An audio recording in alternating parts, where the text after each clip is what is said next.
I want a child, Caroline. But not with you. The words cut through her like shattered glass. She stood in Dominic Wade's office, 40 floors above Seattle, her hand still gripping the pregnancy test in her coat pocket. The man she loved looked at her like she was a problem to solve, not the mother of his child. Outside, November rain hammered the windows. Inside, everything went silent. 1 year later, she would see him again at the Seattle Aquarium, their daughter asleep against her chest. And this time, when he tried to leave, his legs wouldn't move. If you are enjoying this story, don't forget to hit that subscribe button, like the video and comment where you are watching from. Your support helps us bring more powerful stories. And trust me, you won't want to miss them. Now, let's go back 2 hours before, where it all started. But first, there was before.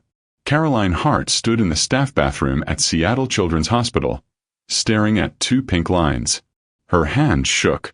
The test clattered against the sink. Pregnant. She pressed her palm against her stomach. Nothing felt different yet. She was still the same 29-year-old pediatric nurse who wore coral scrubs and kept grape lollipops in her pocket for scared kids.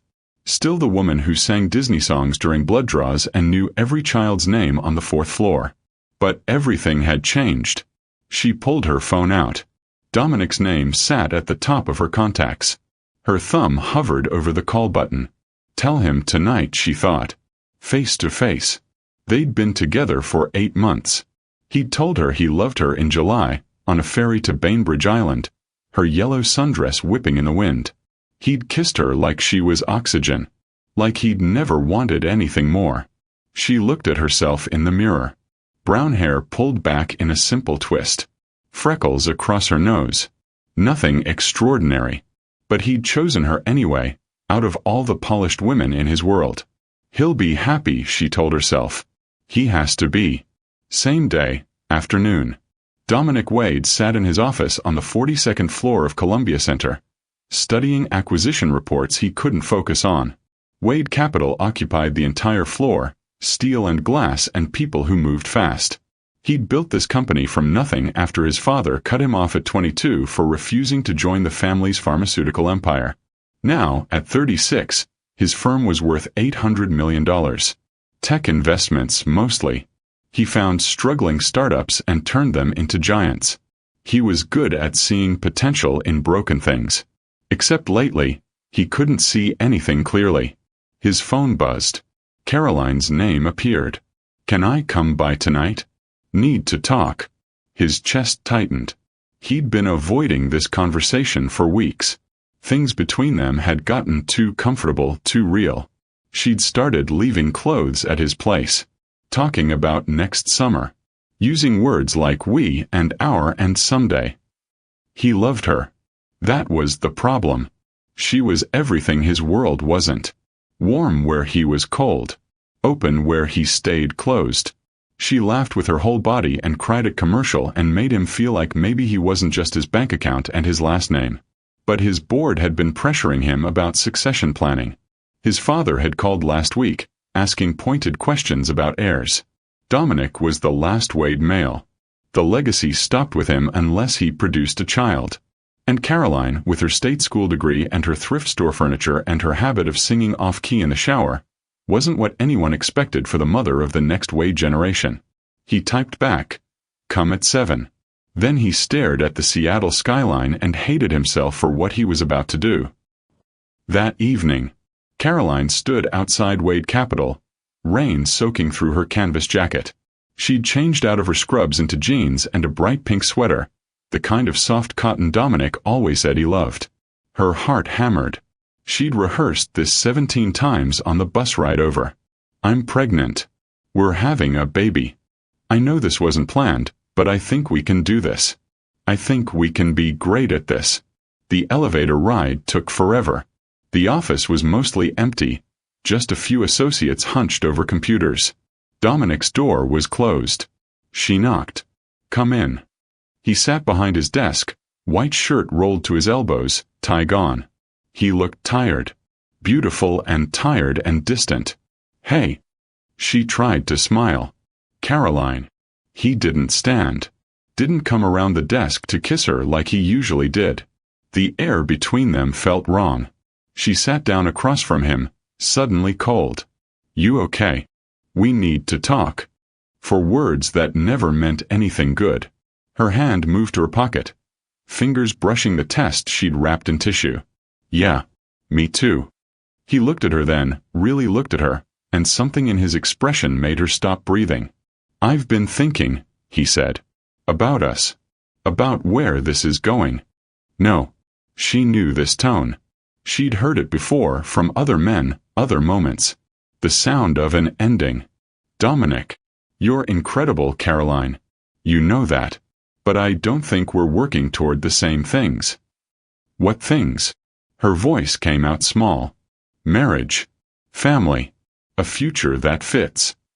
The test in her pocket felt like it weighed 1,000 pounds. You don't want those things with me, she said. Not a question. I want them. Just not. He stopped. Corrected himself. It's complicated. Say it clearly. His jaw tightened. My life requires certain things. My family, my company, the people I answer to. They expect someone better. The words tasted like blood. Someone more appropriate for my world. She stood up. Her legs shook. You're breaking up with me because I'm not fancy enough. That's not what I said. Then what are you saying? Silence. Long and brutal. What would you do in Caroline's position? Drop a comment below and don't forget to subscribe for what happens next. You won't believe how this story unfolds. She pulled the pregnancy test from her pocket, placed it on his desk between them. I came here to tell you I'm pregnant. His face went white. She watched him process it, watched him look at the test, then at her, then back at the test. How long have you known? He asked. 3 hours. He picked up the test, stared at it. Something flickered across his face. Not joy, not horror. Something calculating. I want a child, Caroline. His voice came out flat, factual. I've been thinking about it for months. My board wants succession. My father wants legacy. I want someone to build this for. Hope cracked open in her chest. Maybe this changed everything. Maybe. But not with you. The world stopped. What? I need the right mother. Someone who understands this world. Someone who can navigate the expectations. She couldn't breathe. You're saying you want a child. Just not our child. Not with me. I'm saying I'll support you financially. Whatever you need.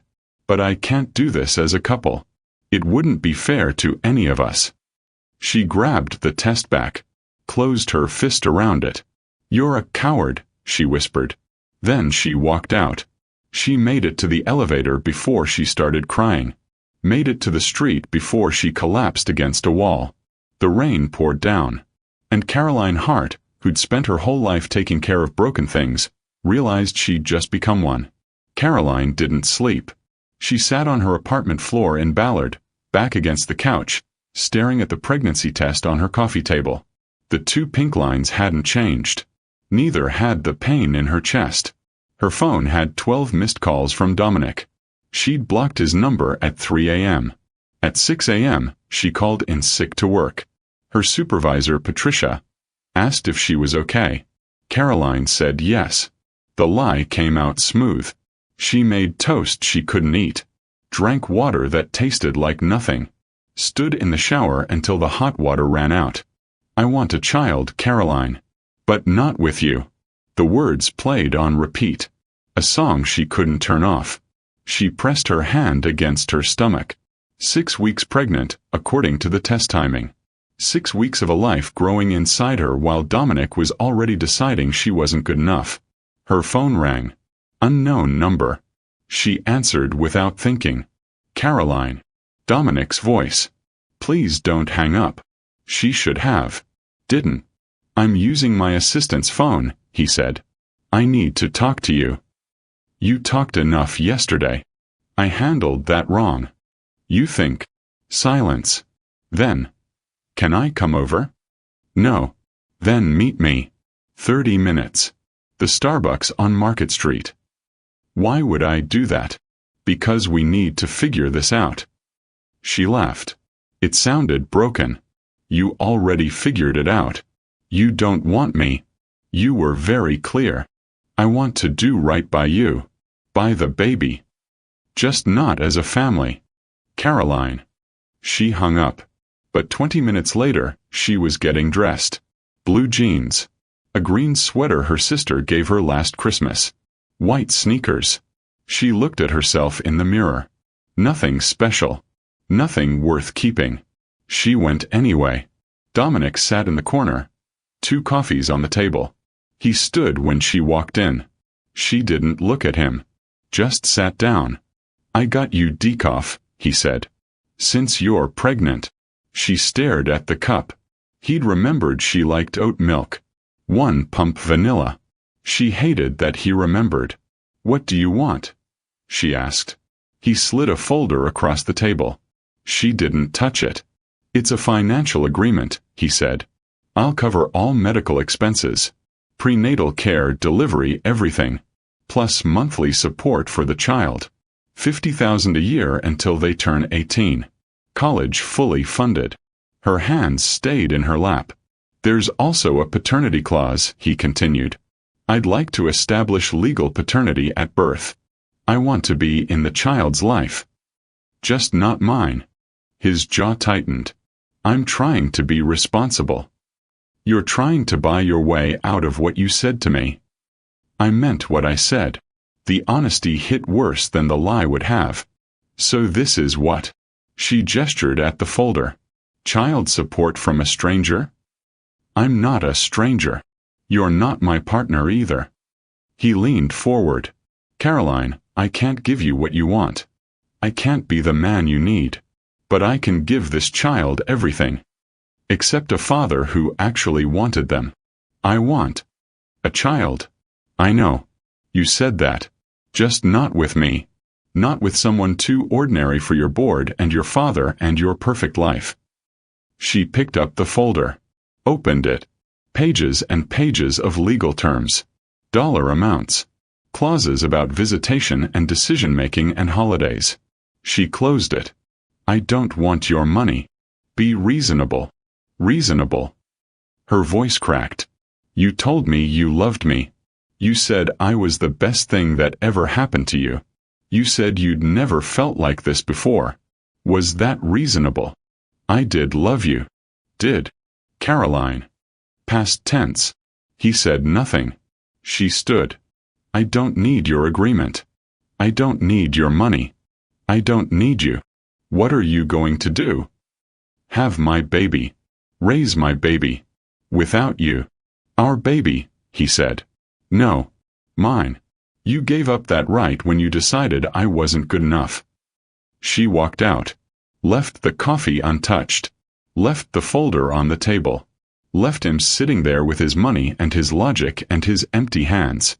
Caroline's sister, Beth, arrived at 4. She took one look at Caroline's face and pulled her into a hug. Tell me, Beth said. So Caroline did. All of it. The pregnancy. The rejection. The meeting this morning. The folder full of money that felt like blood payment. Beth listened. Then she said, You're leaving Seattle. What? You can't stay here.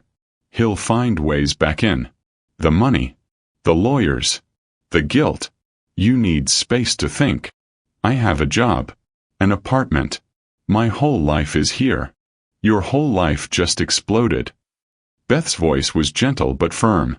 Come to Portland. Stay with me and Kevin. Have the baby there.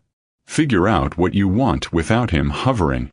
Caroline looked around her apartment. 1 bedroom. Furniture from IKEA and garage sales. Pictures of her and Dominic on the shelf. His toothbrush still in her bathroom. I don't want to run, she said. You're not running. You're protecting yourself. And your baby. Your baby. Not their baby. Not his baby. Hers. What about work? Seattle Children's will still exist when you come back. If you come back. He'll try to find me. Let him try. Caroline pressed both hands against her stomach. 6 weeks. A flutter of cells. A possibility. A life that deserved better than a father who calculated worth like stock portfolios. "Okay," she whispered. "Okay." Caroline handed her keys to the building manager. Her car was packed. 2 suitcases. 3 boxes. Everything that mattered fit inside a 10-year-old Honda Civic. She'd quit her job. Told them family emergency. They'd been kind. Told her the door was always open. She'd blocked Dominic everywhere. Changed her number. His lawyer had sent 3 emails. She'd deleted them without reading. Beth was waiting in Portland. A guest room painted yellow.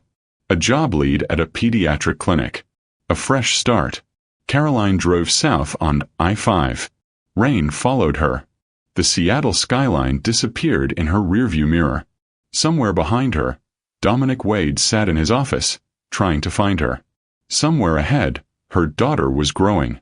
And Caroline, for the first time in a week, felt like she could breathe. She turned the radio up. Some song about survival. About starting over. She sang along off-key, her hand resting on her belly, and drove toward a life he'd never be part of. Beth's house sat in the Hawthorne district, a small craftsman with a blue door and a maple tree in the front yard. Caroline stood in the guest room, unpacking her second suitcase. Yellow walls.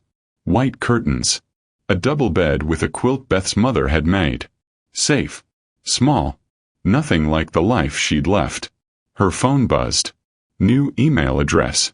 She'd made the mistake of checking her old one this morning. "Caroline, please respond. We need to discuss the baby. I have rights. Call me. Dominic." She deleted it.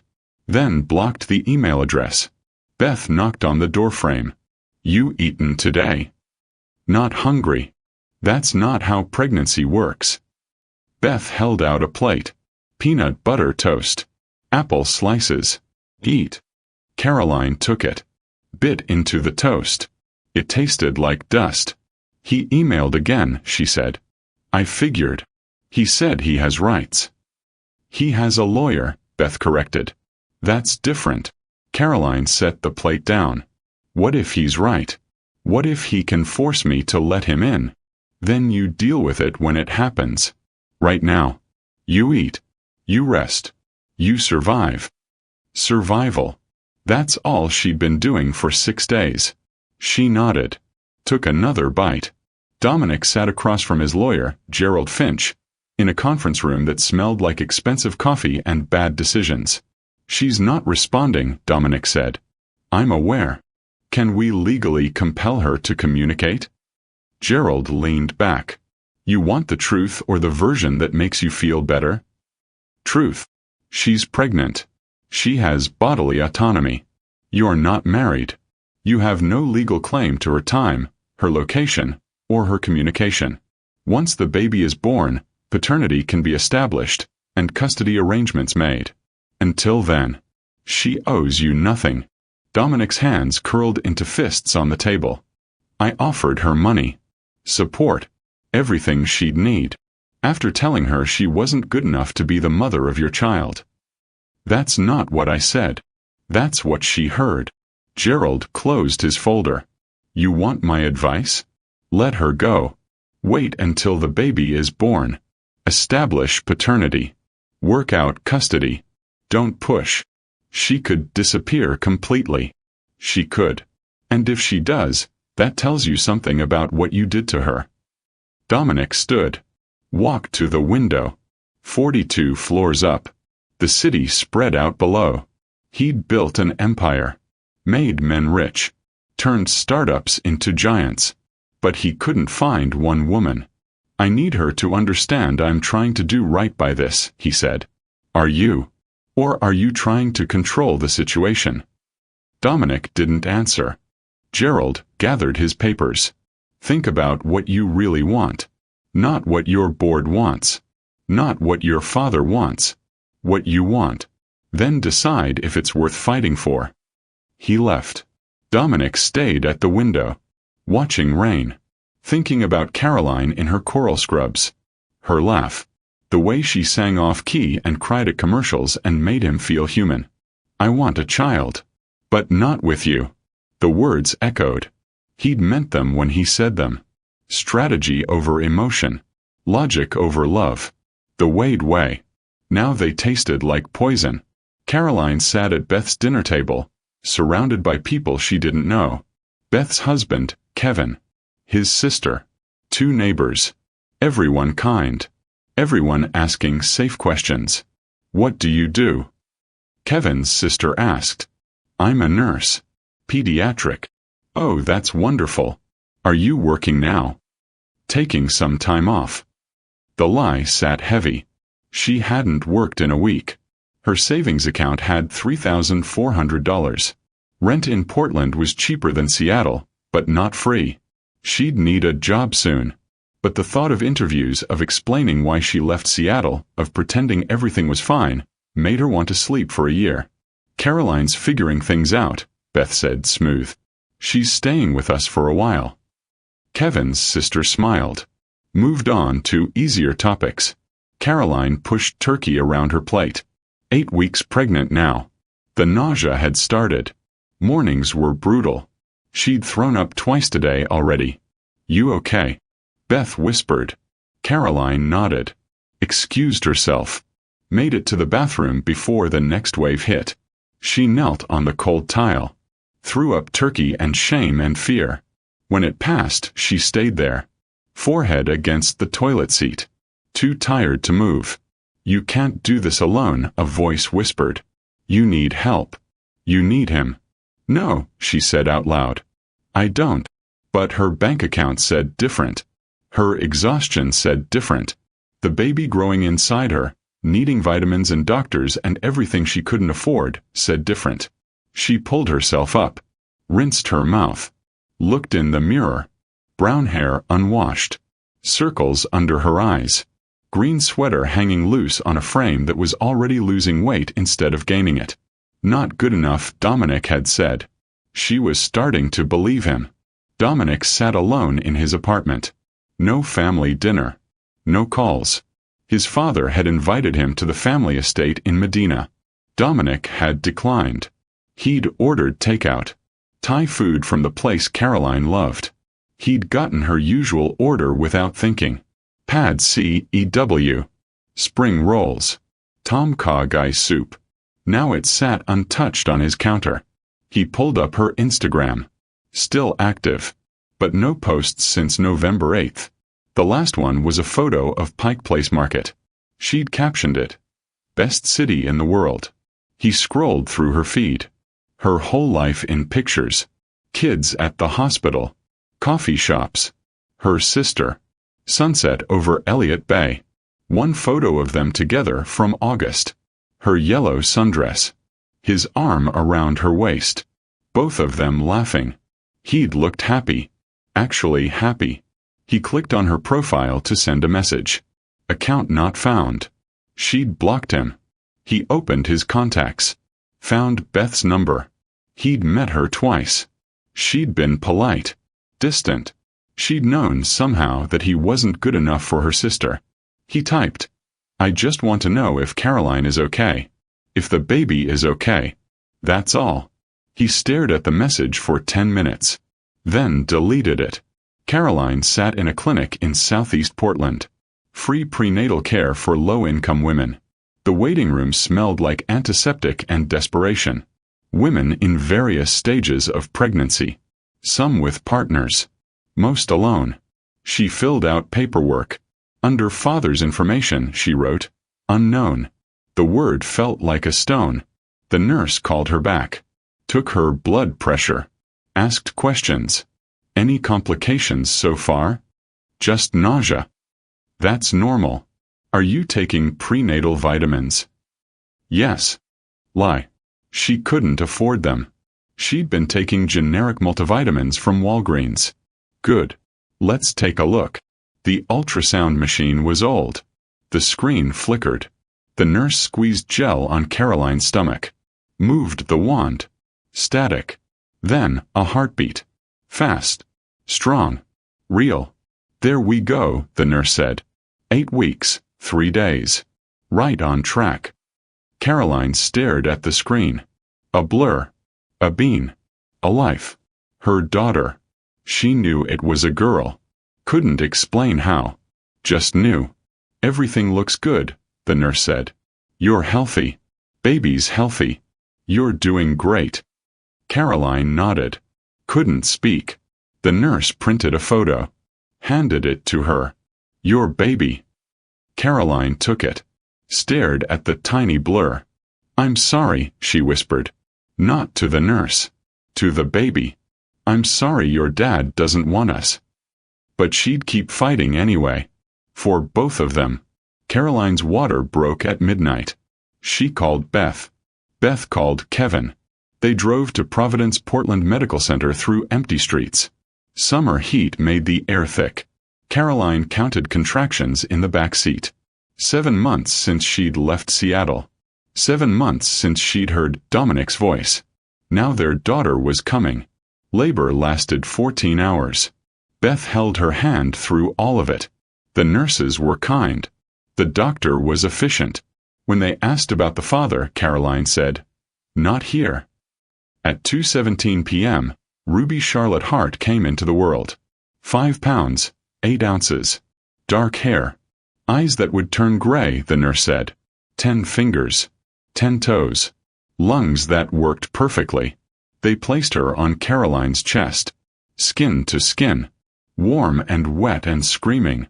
Caroline looked at her daughter's face and felt the world rearrange itself. "Hi, baby," she whispered. "I'm your mom." Ruby stopped crying. Looked at her. Really looked at her. And Caroline understood for the first time what love without conditions felt like. Caroline lived in a 1-bedroom apartment in Fremont now. Back in Seattle. Beth had helped her move in September. Encouraged it, actually. You can't hide forever, Beth had said. And Seattle has better job opportunities. The apartment was small. 700 square feet. But it had good light. A park across the street. A pediatric clinic 6 blocks away where Caroline worked part-time, 3 days a week. Ruby was 4 months old. She smiled now. Grabbed at things. Made sounds that almost seemed like words. Caroline had learned to function on 4 hours of sleep. Had learned to grocery shop with a baby strapped to her chest. Had learned that being a single mother meant constantly choosing between eating and buying diapers. Her savings were gone. She made $2,800 a month at the clinic. Rent was $1,400. Daycare was $800. The math didn't work. She picked up extra shifts when she could. Sold clothes on Poshmark. Ate ramen more nights than not. But Ruby was healthy. Happy. Loved. That was enough. She sat on her apartment floor, Ruby on a play mat. Bright yellow giraffe hanging above her. Caroline folded laundry. Baby clothes. Onesies in every color. A pink sweater from Beth. Blue pants from Kevin. Everything second-hand except the white dress Caroline had splurged on for Ruby's first photos. Her phone buzzed. Text from her supervisor at the clinic. "Can you take an extra shift Friday?" Jennifer called out sick. Caroline looked at her calendar. Friday was supposed to be her day off. Her only day off this week. She typed back. Yes. Ruby made a sound. Caroline looked down. Her daughter was staring at her. Gray eyes wide and serious. "I know," Caroline said softly. "I'm tired too." She picked Ruby up. Kissed her forehead. "But we're doing okay. Right? We're okay."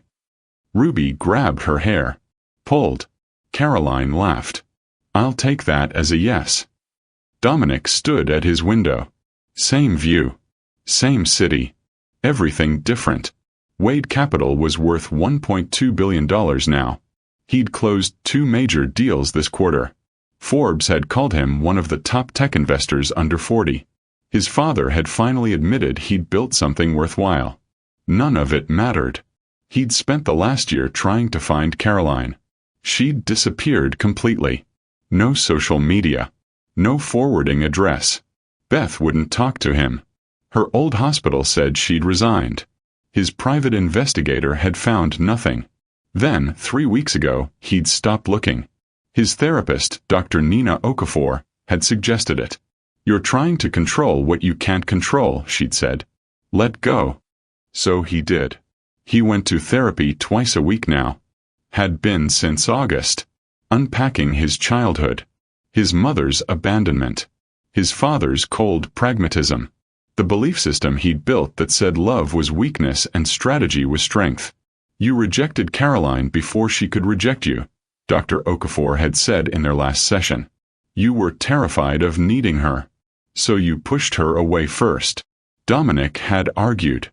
Then, eventually admitted she was right. But knowing why he'd destroyed everything didn't fix it. His assistant knocked. "Your 4 o'clock is here." "Cancel it." "Sir, it's the quantum dynamics acquisition. They flew in from San Francisco." Dominic turned from the window. "Reschedule." She left, confused. He sat at his desk. Pulled open the bottom drawer. Inside was a folder he'd kept for 11 months. Caroline's information. The financial agreement she'd refused. A copy of the last text she'd ever sent him. "Leave me alone." He'd paid her medical bills anyway. Anonymously. Tracked down her OB/GYN in Portland. Sent payments through a third-party service. Prepaid everything. The baby had been born in July. A girl. He'd found out through a hospital records request his lawyer had filed. Ruby Charlotte Hart. No father listed on the birth certificate. He'd wanted to contest it. His lawyer said he could. Establish paternity.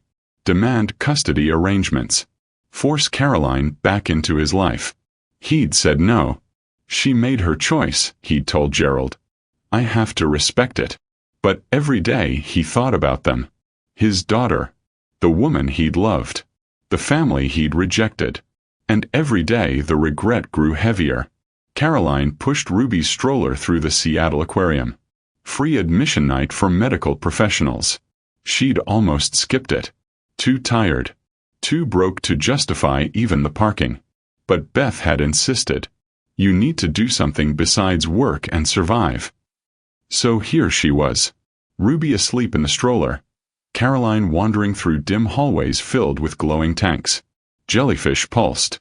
Octopi hid. Schools of silver fish moved in perfect synchronization. She stopped at the otter exhibit. Watched them play. One dove, twisted, surfaced with a rock. The others swam circles. Beautiful, aren't they? Caroline turned. A woman stood beside her. Mid-50s. Kind face. Holding a champagne glass. "Very," Caroline said. "Are you here for the fundraiser?" "What fundraiser?" The woman gestured toward the back of the aquarium.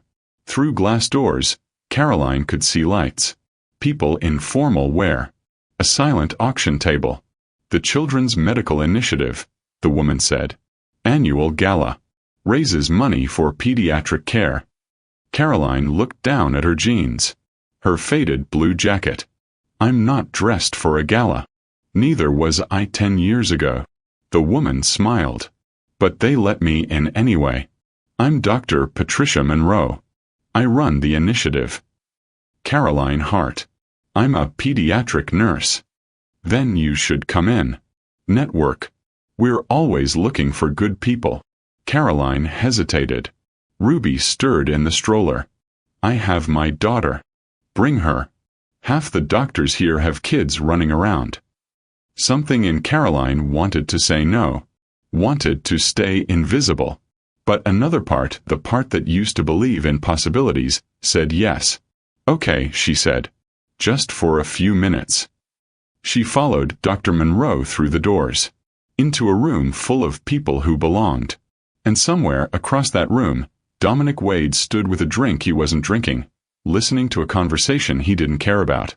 Their worlds were about to collide. Again.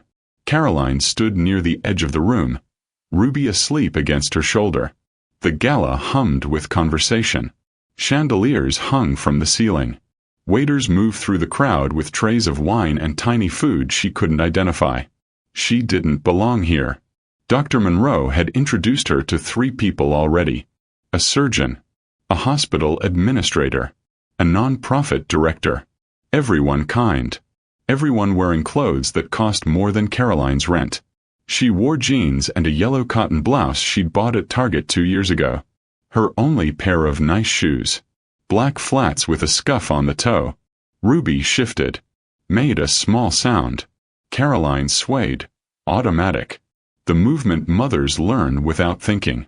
She's precious, a woman said, passing by. How old? 4 months. Enjoy it. They grow so fast. The woman moved on. Caroline looked down at Ruby. Dark hair. Gray eyes. A face that was starting to look less like a generic baby and more like a specific person. More like her father every day. Caroline pushed the thought away. Turned toward the silent auction table. Spa packages. Wine tastings. A weekend in Victoria. Things she'd never bid on. That's when she saw him. Across the room. Talking to an older man in a suit. White dress shirt. Black pants. No tie. Hair slightly longer than she remembered. Dominic. Her heart stopped. Started. Stopped again. No. Not here. Not now.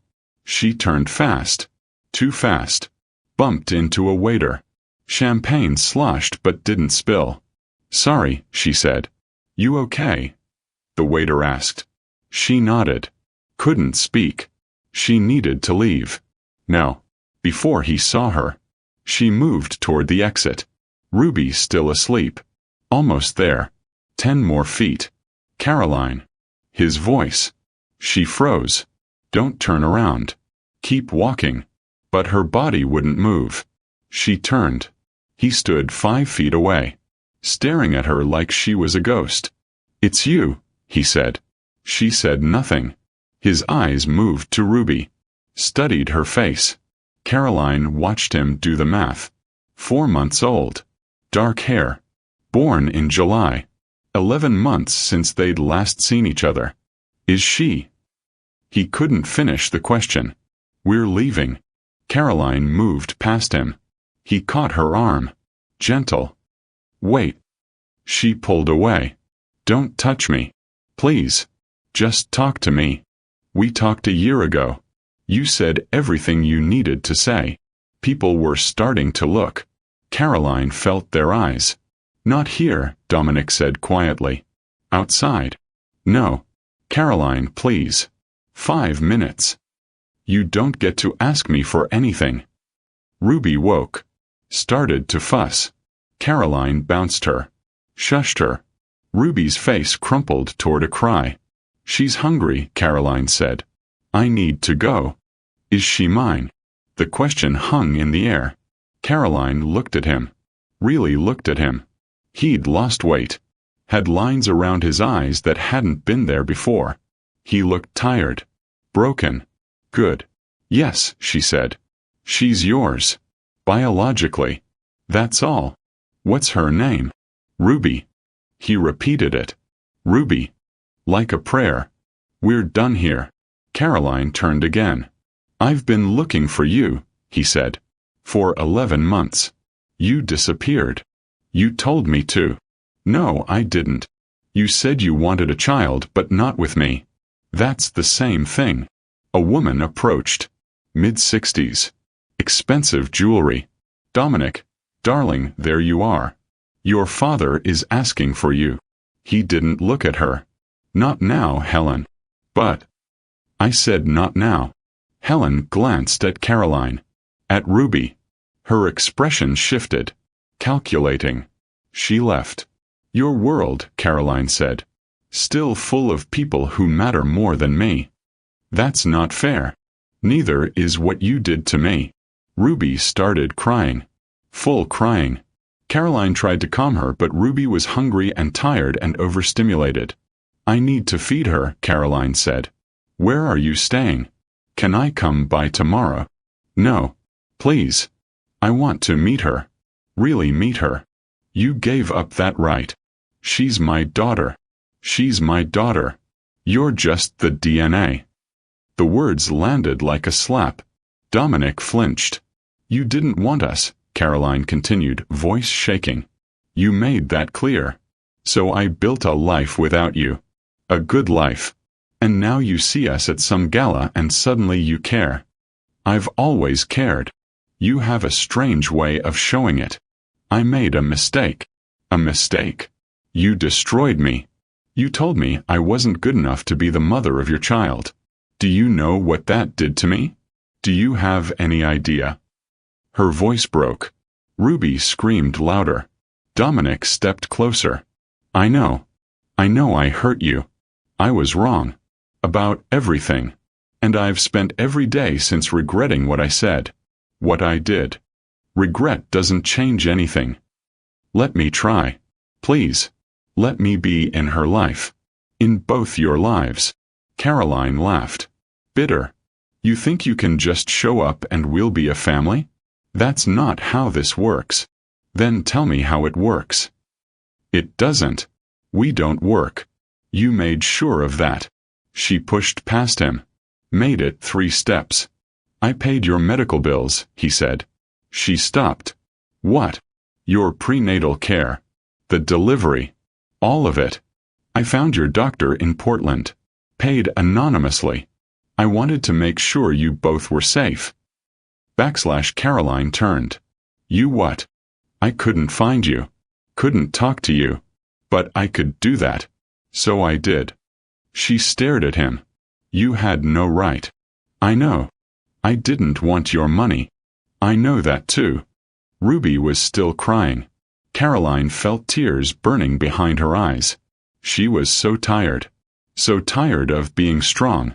So tired of doing this alone. But she couldn't let him see that. Stay away from us, she said. I mean it. I can't. You have to. No. His voice was firm. She's my daughter. You can hate me. You should hate me. But she deserves to know her father. And I deserve a chance to be one.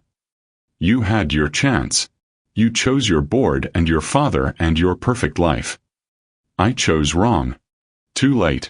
She walked toward the exit. This time he didn't follow. But when she reached the doors, she looked back. He stood in the middle of the room, surrounded by people, completely alone. Watching her leave. Again. And something in his expression made her pause. Not pity. Not forgiveness. But recognition. He looked the way she'd felt a year ago. Shattered. She pushed through the doors. Into the night. Ruby crying against her shoulder. Behind her, Dominic stayed frozen. Unable to move. Unable to let go. And for the first time in 11 months, Caroline felt the walls she'd built start to crack. End Act 5. Caroline arrived at Greenwood Pediatric Clinic at 8 a.m. for her shift. Ruby was with Beth for the day. 3 appointments scheduled. Routine checkups. She could do this half asleep. She unlocked the door. Turned on the lights. Started the coffee maker. Someone knocked. She looked through the window. Dominic stood on the sidewalk. Her stomach dropped. She opened the door halfway. What are you doing here? I need to talk to you. I'm working. Before you start. Please. How did you even find this place? He looked down. I hired someone. After last night. I'm sorry. I know that's invasive. But I needed to see you. She should slam the door. Call the police. Something. Instead she said, 5 minutes. That's it. She let him in. The clinic was small. 6 exam rooms. A waiting area with toys and books. Posters of cartoon animals explaining hand-washing. Nothing like his world of glass and steel. He looked around. This is nice. Don't what? Pretend you care about where I work. I do care. You didn't a year ago. He leaned against the reception desk. Can I explain? You had a year to explain. You blocked me everywhere. Because you said I wasn't good enough. I never said that. Yes. You did. You said you needed the right mother. Someone appropriate for your world. Someone who wasn't me. The words still cut. Even now. Dominic was quiet for a long moment. Then, my mother left when I was 8. Caroline paused. He'd never talked about his mother. Not once in the 8 months they dated. She wasn't from money, he continued. She met my father at a restaurant where she waited tables. He was slumming. She was beautiful. They had an affair. She got pregnant. He married her because his father demanded it. But his family never accepted her. Not really. Dominic. She tried. For 8 years. Wore the right clothes. Said the right things. Smiled at the right people. But she was miserable. And they made sure she knew she didn't belong. So one day she left. Packed a bag. Kissed me goodbye. Said she couldn't breathe anymore. His voice was flat. Factual. But his hands were shaking. I didn't see her again until I was 16. She'd moved to California. Started over. She was happy. Finally. But I was so angry. She'd chosen herself over me. Abandoned me to a family that only valued perfection. Caroline's chest tightened. My father remarried 2 years later, Dominic said. Someone from the right family. The right background. Everything my mother wasn't. And his life got easier. The pressure stopped. His family approved. I learned a lesson. Choosing the right person matters more than choosing the person you love. So you became just like them, Caroline said softly. Yes. And I was your mother. Someone not good enough for the Wade name. That's what I told myself. That's what I believed. He looked at her. But I was wrong. You were never the problem. I was terrified. Of what? Of loving you. Of needing you. Of building a life with you and having it fall apart. So I pushed you away first. Before you could leave. The honesty stung worse than the lie would have. I've been in therapy since August, he said. Twice a week. Trying to understand why I destroyed the best thing in my life. And the truth is, I sabotaged us because I didn't think I deserved you. I didn't think I deserved to be happy. So I made sure I wouldn't be. Caroline sat down in one of the waiting room chairs. You hurt me. I know. You made me feel worthless. I know. I had Ruby alone. In a hospital in Portland. No one there except my sister. I was terrified. And you were here, living your perfect life. My life hasn't been perfect. His voice cracked. It's been empty. She looked up at him. Saw tears in his eyes. I don't know how to forgive you, she said. I'm not asking you to. Not yet. I'm asking for a chance to prove I've changed. To meet my daughter. To show you I can be the man you needed me to be a year ago. And if you fail, if you hurt her the way you hurt me, I won't. You don't know that. You're right. I don't. But I want to try. Please. Let me try. Caroline closed her eyes. Every instinct screamed to say no. To protect Ruby. To protect herself. But another part of her, the part that still remembered loving him, whispered, what if? Coffee, she said finally. Tomorrow. 1 hour. You can meet her. But that's all I'm promising. Relief flooded his face. Thank you. Don't thank me yet. She might hate you. I'll take that risk. He left. Caroline sat alone in the empty clinic, wondering if she'd just made the biggest mistake of her life. Or the bravest choice. They met at a coffee shop in Ballard. Milstead and Company. Caroline's choice. Neutral territory. She arrived first. Ruby in her stroller. Caroline ordered decaf. Sat at a corner table. Waited. Dominic walked in at exactly 2 o'clock. He carried a shopping bag. Hi, he said. Hi. He sat down. Looked at Ruby. She was awake, staring at him with wide gray eyes. She's beautiful, he said. She looks like you. He did look like her. The same dark hair. Same serious expression. Can I hold her?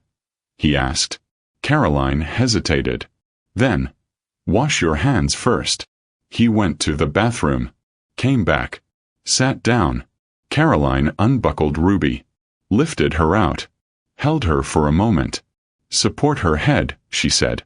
I will. She placed Ruby in Dominic's arms. He went completely still, looked down at his daughter like she was made of glass. Ruby stared up at him, reached out, grabbed his finger. His face broke. Hi, Ruby, he whispered. I'm your dad. Caroline watched. Hated how much it hurt. Hated how right they looked together. I brought her something, Dominic said. He reached for the bag with his free hand. Pulled out a stuffed orca. Black and white. Soft. From the aquarium gift shop, he said. I went back this morning. Thought she might like it. Ruby grabbed at the orca. Pulled it close. She loves it, Caroline said. They sat there, drinking coffee. Dominic holding Ruby. Caroline watching. It was strange. Awkward. But also something else. Almost normal. Tell me about her, Dominic said. Everything. So Caroline did. How Ruby loved baths. How she slept best when Caroline sang to her. How she smiled at strangers and grabbed everything she could reach. How she was starting to laugh. Real laughs. At nothing and everything. Dominic listened. Asked questions.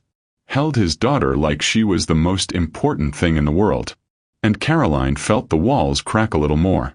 Can I see you both again? He asked when the hour was up. Caroline took Ruby back. Buckled her into the stroller. Maybe, she said. I'll take maybe. She left.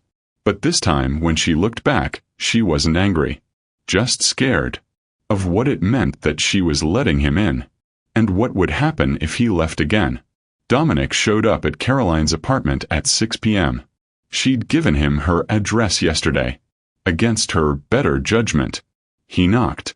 She opened the door. I brought dinner, he said, holding up bags from Thai ginger. If that's okay. The smell hit her. Pad CEW. Spring rolls. Tom Kha soup. Her favorites. The one she'd ordered every Friday when they were together. You remembered, she said. I remember everything. She let him in. Her apartment was small. 1 bedroom. A couch from Goodwill. Ruby's play mat taking up half the living room floor. Laundry in a basket. Dishes in the sink. Real life. Messy and unpolished. Sorry about the mess, she said. Don't apologize. Ruby sat on her playmat, chewing on a teething ring. She saw Dominic and kicked her legs. He sat on the floor next to her. Hey, Ruby girl. She smiled. Actual smile. All gums and joy. She remembers you, Caroline said. Or she smiles at everyone. No, just people she likes. They ate on the floor. Caroline cross-legged, Ruby between them. Dominic stretching his legs out. He'd come straight from work. White shirt. Sleeves rolled up. No tie. How was your day, he asked. Exhausting. Yours. Long closed a deal. $10 million acquisition. Felt like nothing. She looked at him. Everything feels like nothing now. Everything except this. The honesty made her chest tight. They ate. Talked. He told her about therapy. About unpacking his childhood. About realizing he'd spent his whole life trying to prove he was enough for people who would never think he was. Dr. Okafor says I chose achievement over connection, he said. Built an empire so no one could abandon me again. But I was still alone. Until me, Caroline said quietly. Until you. And I ruined it. Ruby dropped her teething ring. Started fussing. Caroline reached for her but Dominic was faster. He picked Ruby up. Held her against his chest. Bounced gently. Ruby stopped fussing. Grabbed his collar. Settled. Caroline watched. Her daughter. Her destroyer. Together. You're good at that, she said. I read 5 books on infant care. You read parenting books? 7, actually. Wanted to know what I missed. Something in her softened. He was trying. Actually trying. Dominic came over again. this time with a toolbox. Your sister mentioned your bathroom faucet leaks, he said. You talked to Beth? I called her. Asked permission to be in your life. She threatened me. Then gave me a list of things you need fixed. Caroline laughed. First real laugh in days. That sounds like Beth. He fixed the faucet, tightened the loose cabinet door, replaced a burned-out light bulb she couldn't reach. Caroline sat on the couch, nursing Ruby, watching him work. You don't have to do this, she said. I want to. Why? He turned from the sink. Because you've been doing everything alone for a year. And I should have been here. Fixing things. Helping. Being a partner. We're not partners. Not yet. The words hung there. Ruby finished nursing. Caroline burped her. Dominic washed his hands. Came over. Can I try? He asked. Try what? Putting her down for her nap. Caroline hesitated. Then handed Ruby over. He carried her to the bedroom. Caroline followed. Watched from the doorway as he laid Ruby in her crib. Covered her with a blanket. Turned on the sound machine. Ruby's eyes drifted closed. Dominic stood there, watching her breathe. She's perfect, he whispered. She is. He turned. Nearly bumped into Caroline. They were inches apart. Sorry, he said. She didn't move. Neither did he. Thank you, she said. For coming. For trying. I'd do anything for you. Both of you. The air between them felt electric. Then Ruby made a sound. The moment broke. They went back to the living room. Caroline stood in her kitchen, chopping vegetables for stuffing. Ruby napped.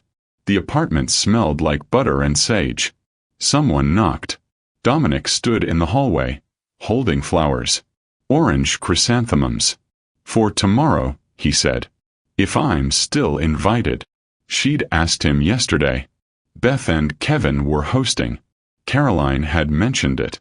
He'd looked so hopeful she couldn't say no. You're invited, she said. I can bring wine. Or dessert. Whatever you need. Just bring yourself. He handed her the flowers. Their fingers touched. Neither pulled away. Caroline, he said softly. Yeah. I know I don't deserve this. Another chance.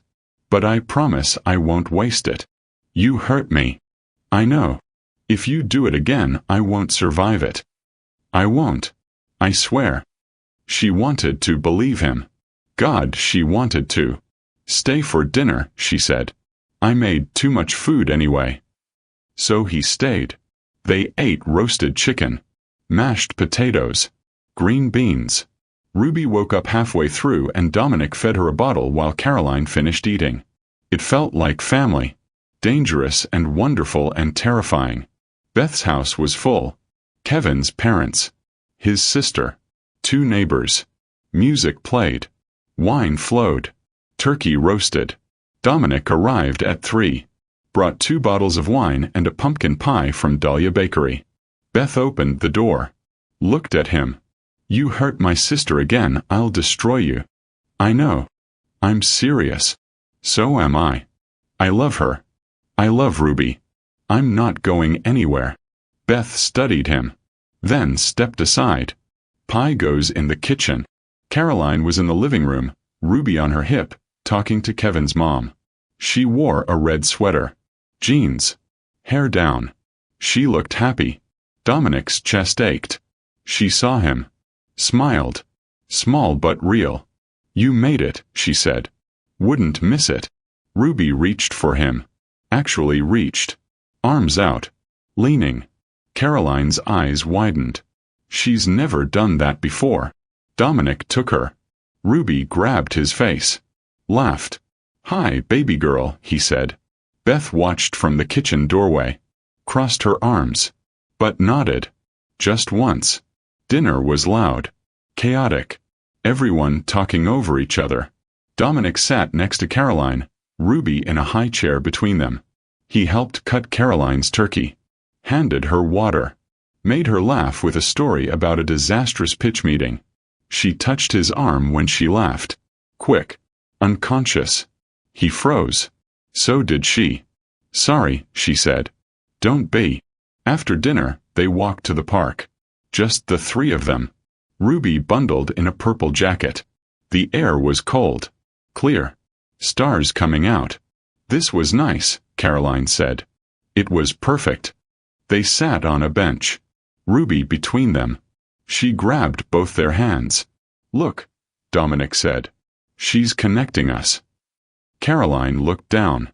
Ruby held them together. Maybe she knows something we don't, Caroline said softly. Dominic turned to her. What do we know? That this is complicated. That I'm still scared. That you broke me. And I'll spend the rest of my life fixing that. If you let me. She looked at him. Really looked. Saw the man she'd fallen in love with. But also someone new. Someone humbled. Someone fighting. I'm starting to believe you, she whispered. He leaned closer. Caroline. Yeah. Can I kiss you? Her breath caught. Every cell in her body screamed yes. But the fear was louder. I can't, she said. Not yet. I'm sorry. He pulled back. Don't apologize. I understand. But disappointment flickered across his face. They walked back to Beth's house in silence. When he left that night, Caroline stood at the window. Watched his car disappear. Ruby slept on her shoulder. What do I do? She whispered to her daughter. What if I let him in and he leaves again? Ruby didn't answer. But Caroline felt the walls around her heart crack just a little more. Caroline was folding laundry when someone knocked on her door. Not Dominic's knock. He had a rhythm now. 3 taps. Pause. 2 more. This was formal. Hard.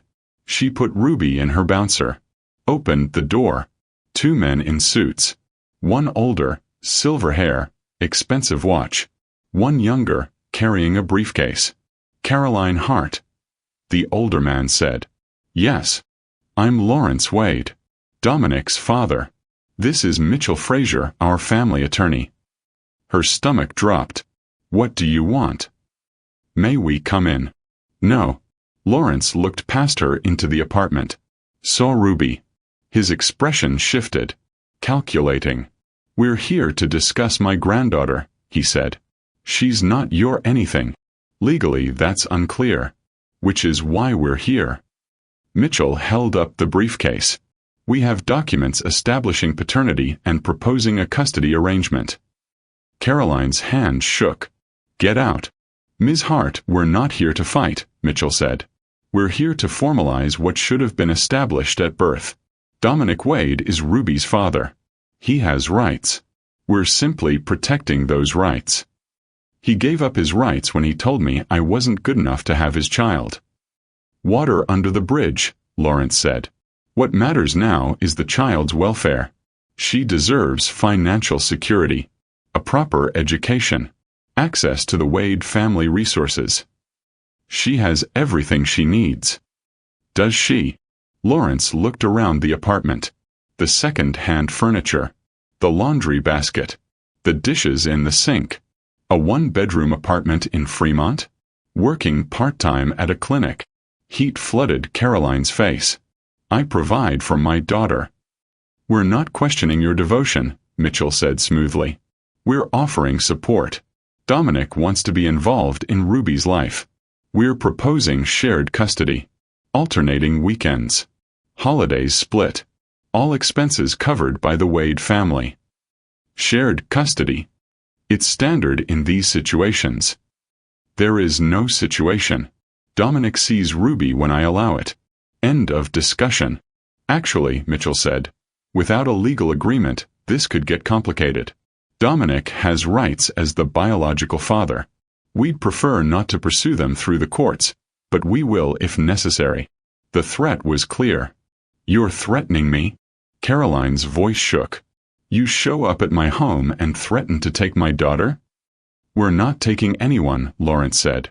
We're ensuring Dominic's access to his child. Where is he? Caroline demanded. Where's Dominic? At the office, Lawrence said. He didn't know we were coming. I don't believe you. It's true. But he did mention he was seeing Ruby regularly, spending time with you both. We felt it was time to formalize the arrangement before things got messy. Caroline's vision blurred. Get out. Now. Ms. Hart. Get out. Mitchell set papers on the table near the door. These are preliminary documents. Review them with your attorney. We'll be in touch. They left. Caroline slammed the door, locked it, stood there shaking. Ruby started crying. Caroline picked her up, held her too tight. It's okay, baby. It's okay. No one's taking you. No one. But her voice broke on the last word. Dominic knocked at 7 p.m. Their usual time. Caroline opened the door, fury on her face. Hi, he said, smiling. I brought. She slapped him. His head snapped sideways. The smile died. Your father was here, she said. And your lawyer. His face went white. What? Don't play dumb. They came with papers. Custody agreements. Threats about court. Caroline, I didn't know. Liar. I swear. I didn't send them. But you told them about us. About Ruby. About how you were spending time here. I mentioned it once. Last week. My father asked if I'd found you. I said yes. I said I was trying to make things right. That's all. That's all. They showed up with a lawyer. Dominic. They threatened to take Ruby to court. I'll fix this. How? How will you fix this? I'll call my father. Tell him to back off. Tell him this isn't his business. She laughed. Bitter. Your father. Your lawyer. Your world. It's always about your world, isn't it? What you want. What your family wants. What's best for the Wade legacy. That's not fair. Fair. You want to talk about fair. You rejected me. Destroyed me. Then you show up a year later, all apologetic, saying you've changed. And I believed you. I let you in. I let you near my daughter. And now your family is threatening me with lawyers. I didn't know they were coming. I told my father to stay out of this. To let me handle it. But you told him where to find us. Dominic stopped. He had. He'd told his father Caroline was back in Seattle. That he was seeing Ruby. He'd been proud. Wanted his father to know he was trying. He'd been an idiot. I'm sorry, he said. Sorry doesn't fix this. Tell me what to do. Leave. That's what you do. You leave. Caroline. You said you wanted a child but not with me. Now I understand. You never wanted me. You wanted Ruby. You wanted the heir. The legacy. I'm just the inconvenient vessel. That's not true. Isn't it? You're here every night. Playing dad. But you've never once asked me how I'm doing. If I'm okay. If I need anything. It's always about Ruby. About being her father. About what you missed. Because I'm trying to make up for lost time. By erasing me. No. Yes. You want to be her dad without having to deal with me. Your father saw it. That's why he brought those papers. Custody arrangements. Structured visitation. Ways to have Ruby without having me in the way. You're twisting this. Am I? She picked up the papers from the table. Threw them at him. They scattered. Read them. Alternating weekends. Split holidays. All expenses paid by the Wade family. It's everything you wanted. Ruby. Your legacy. No messy feelings. No inconvenient ex-girlfriend making things complicated. I don't want that. I want you. Both of you. Together. Liar. I'm not lying. Then why haven't you said it? Her voice cracked. Why haven't you told me you love me? You say it to Ruby every time you leave. I love you, Ruby girl. But you've never said it to me. Not once since you came back. Dominic opened his mouth. Closed it. That's what I thought, Caroline said. I was waiting for the right time. There's never going to be a right time. Because you don't love me. You love the idea of a family. The picture. The happy ending. But you don't love me. You never did. That's not true. Prove it. Silence. She waited. He stood there. Words stuck in his throat. Too scared. Too damaged. Too broken to say what she needed to hear. Get out, she whispered. Caroline, please. Get out. Ruby started screaming. Caroline picked her up. Turned her back on him. I'll call my father tonight, Dominic said. I'll fix this. Don't bother. We're done. Stay away from us. You don't mean that. I mean every word. You had your chance. You've had dozens of chances. And every time you choose yourself. Your fear. Your damage. I can't do this anymore. I won't. Please don't do this. She turned. Tears streaming. You did this. A year ago. And again today. You keep doing this. And I keep letting you. But not anymore. Ruby deserves better. I deserve better. I can be better. No, you can't. You're still the same man who told me I wasn't good enough. You've just gotten better at hiding it. The words hit like bullets. Dominic stood there. Destroyed.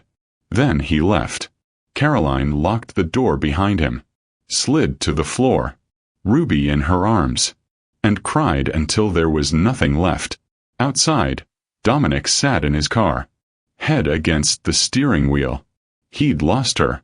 Again. And this time it might be permanent. Dominic stood in his father's office at the Wade family estate in Medina. 40 minutes outside Seattle. A house that looked like a museum. Cold and perfect and empty. Lawrence sat behind his desk. Mitchell Fraser stood by the window. Sit down, son, Lawrence said. No. Dominic threw the custody papers on the desk. What the hell were you thinking? I was thinking about my granddaughter. About your legacy. My legacy? You mean your legacy. Your need to control everything. Someone has to think strategically. You're too emotional about this. She's my daughter. I'm supposed to be emotional. Lawrence leaned back. You told me the girl wasn't suitable a year ago. Now suddenly she's the love of your life? Which is it? I was wrong. About everything. And you showing up at her door with lawyers proved exactly why. We were protecting your interests. You were protecting your need to control my life. Like you've done since I was 8 years old. Since Mom left. The room went silent. Don't bring your mother into this, Lawrence said, voice cold. Why not? That's what this is about, isn't it? You chose the right wife the second time. Someone appropriate. Someone who fit. And you've been trying to make me do the same ever since. Your mother was weak. My mother was suffocating. You and your family made her feel like she wasn't enough. Every single day. Until she couldn't breathe. Until she had to leave to survive. She abandoned you. Because staying was killing her. Dominic's voice shook. And I almost did the same thing to Caroline. I almost destroyed her the way you destroyed Mom. Because I learned from you that love wasn't enough. That strategy mattered more than feelings. That the right image was more important than the right person. That's not. I'm done. Dominic cut him off. I'm done living your life. Following your rules. I love Caroline. I love Ruby. And if you ever go near them again without my permission, you'll never see any of us. You can't be serious. I've never been more serious. He turned to Mitchell. You're fired. Send your final invoice to Gerald Finch. He's the only lawyer who'll be handling my affairs from now on. Dominic, Lawrence stood. Be reasonable. I was reasonable a year ago. I made a reasonable choice. A strategic choice. And I lost everything that mattered. I won't make that mistake again. He walked out. Behind him, Lawrence called his name. Dominic kept walking. Caroline sat on her couch, Ruby napping in the bedroom. She'd barely slept. Kept replaying the fight. Dominic's face when she told him to leave. She'd been right to do it. Right to protect herself. So why did it feel like she'd made a mistake? Someone knocked. Soft. Hesitant. She opened the door. Dominic stood there. No flowers. No gifts. Just him. "I fired my father's lawyer," he said. "Told my father if he ever contacts you again without my permission, he'll never see Ruby. Or me." Caroline stared. "I should have done it the second they showed up at your door," he continued. "I should have protected you. But I was too busy trying to fix things to realize I was part of the problem." "Dominic, you were right. About everything. I've been showing up for Ruby but not for you. I've been trying to be a father without being a partner. Because being a father is easier. Ruby can't reject me yet. Ruby doesn't know what I did. But you do. And facing what I did to you, terrifies me." Her chest tightened. "You asked me why I haven't told you I love you," he said. "The truth. I've been too scared. Because the last time I told you I loved you, I destroyed it. I said I loved you and then I shattered you. And I was terrified that if I said it again, I'd mess it up again. That I'd prove I'm still the same coward who chose fear over you." Tears burned her eyes. "But you're right. You deserve better. You deserve someone who shows up completely. Who fights for you. Who chooses you even when it's hard. Even when it's terrifying. So I'm here. No lawyers. No strategy. No protection. Just me. Telling you that I love you. I've loved you since July of last year on that ferry to Bainbridge Island. I loved you when I destroyed us. I loved you every day you were gone. And I love you now. Completely. Terrifyingly. Without reservation." She couldn't breathe. "I know I don't deserve another chance," he said. "I know I've hurt you in ways I can't fix. But if you let me, I will spend the rest of my life proving that I've changed. That I can be the man you need. The partner you deserve. Not just Ruby's father. Your partner. Your equal. The person who shows up for you the way you've shown up for yourself." Silence. Then Caroline said, "You really told your father off?" "I did." "And fired the lawyer?" "Yep." "What did your father say?" "That I was making a mistake. That I'd regret it." "Will you?" "No. The only thing I regret is not doing it sooner. Not protecting you from him. From all of it." She stepped back. Opened the door wider. "Come in." He did. They sat on the couch. Not touching. The space between them felt like miles. "I'm still scared," Caroline said. "I know. You broke me once. If you do it again, I won't survive it. I won't. I promise." "You promised before." "I know. And I'll spend the rest of my life earning back your trust." She looked at him. Saw the man she'd loved. Still loved. Despite everything. "I never stopped loving you," she whispered. "Even when I hated you. Even when I was alone and pregnant and terrified. I still loved you. And I hated myself for it." "Caroline. But love isn't enough. You taught me that. You loved me and still chose fear. So how do I know you won't do it again?" "You don't. That's the risk. But I'm asking you to take it anyway. Because I'm taking it too. I'm risking my father's disapproval. My company's image. Everything I built my life around. Because none of it matters without you." She wanted to believe him. Wanted it so badly it hurt. Ruby started crying. Caroline stood. "I need to get her. Can I come with you?" She nodded. They went to the bedroom together. Ruby stood in her crib, tears on her face, arms reaching. Dominic picked her up. "Hey, Ruby girl. You okay?" Ruby grabbed his face. Stopped crying. Looked at Caroline. Then at Dominic. Back and forth. "I think she's wondering why we're both sad," Caroline said. "Are we sad?" Dominic asked. "I don't know what we are." He turned to her. Ruby between them. "I want us to be a family. A real family. Not shared custody. Not alternating weekends. I want morning coffee and bedtime stories and arguments about whose turn it is to change diapers. I want the mess and the chaos and the ordinary, beautiful, terrifying reality of building a life together. You want ordinary? With you? Yes. 1,000 times yes. Ruby reached for Caroline.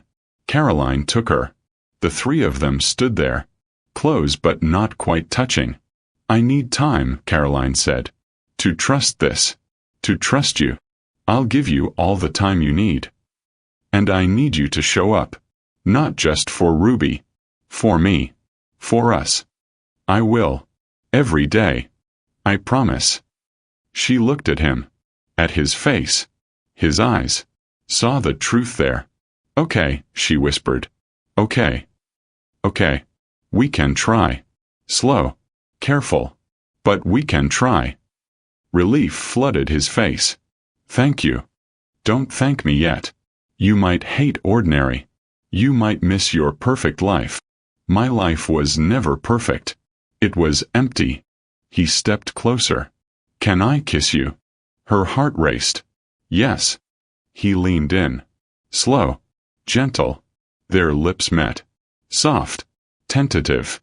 Like a first kiss and a last kiss and every kiss in between. Ruby squealed. Pushed them apart. They laughed.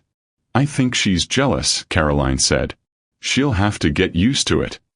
They stood there. Ruby between them. A family. Broken and healing and trying. Caroline stood in Pike Place Market. Ruby strapped to her chest. December rain fell soft. The market smelled like coffee and flowers and fish. Dominic walked next to her, carrying groceries. They'd spent the morning together. Coffee.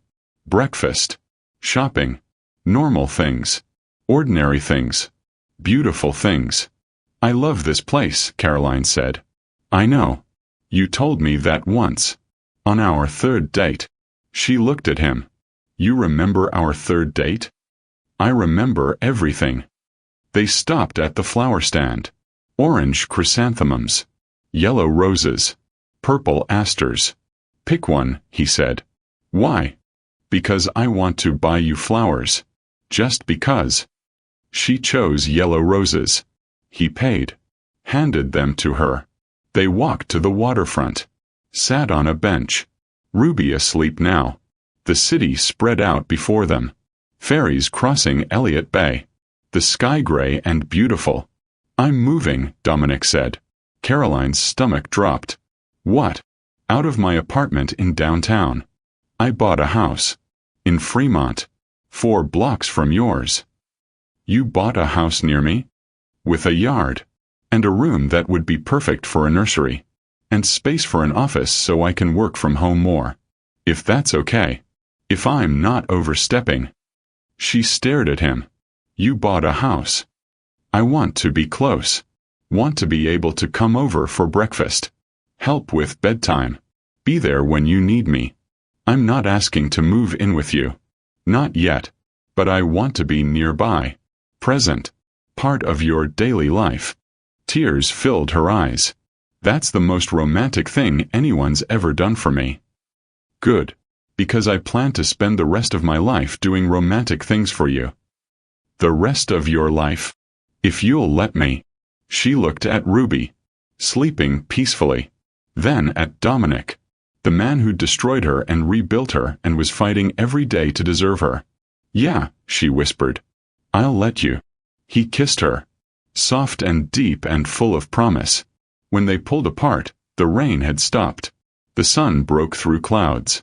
And Caroline Hart, holding her daughter and the man she loved, finally believed in happy endings. Ruby took her first steps in Dominic's new backyard. Caroline and Dominic sat on the grass, arms out, calling to her. She toddled between them. Fell into Dominic's arms. Laughed. Again, Ruby said. Her first word had been, da-da. Her second was, again. They did it 17 more times. Until Ruby collapsed on the grass, exhausted and happy. Dominic lay next to her. Caroline lay on his other side. A family. Real and imperfect and whole. I have something to ask you, Dominic said. What? He sat up, pulled a small box from his pocket. Caroline's breath caught. I know we're taking things slow, he said. I know we're still healing, still learning to trust. But I also know I want to spend the rest of my life with you. Both of you. So Caroline Hart, will you marry me? She looked at the ring. Simple.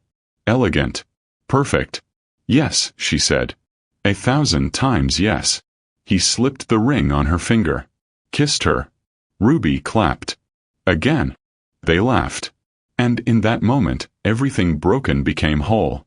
Everything lost was found. And the man who once said, I want a child, but not with you, now couldn't imagine life without both of them. Love, it turned out, was always worth the risk. Always worth the fight. Always worth another chance. Thank you for watching this story to the end. If you enjoyed this story, you will surely love the next one. It's as crazier and more intriguing as you can ever imagine. So do check it out. Click on the image showing on your screen right now to watch the next one.